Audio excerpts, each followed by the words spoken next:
Maraming tao sinasayang nila yung Ramadan.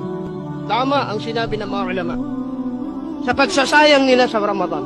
At palaging pinapaalala sa atin, sinong nakakasiguro na makakaabot ka sa susunod na buwan ng Ramadan. Kaya mo nga sinasamantala. Baka ito yung huling buwan ng Ramadan mo. Pero nung ginagawa ng mga Muslim, sinasayang. Pwedeng magbasa ng Quran, hindi nagbasa ng Quran. Pwedeng magsunna, hindi nagsunna. Pwedeng maging maaga sa masjid, hindi ginawa. Pwedeng manatili sa masjid, hindi ginawa. Pwedeng magsadaka, hindi ginawa. Kung wala ng Ramadan. Kung wala ng Ramadan. Mga kapatid sa Islam, paramihin natin ang ating mga dua.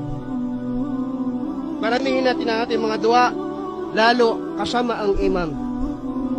Faka'annama sallal layl. Kama kala sallallahu alaihi wasallam, pag nagsala ka ng tarawih kasama ng imam, sinimulan mo at tinapos mo para mong pinagsalahan ang buong gabi.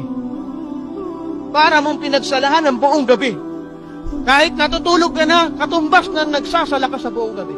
Allah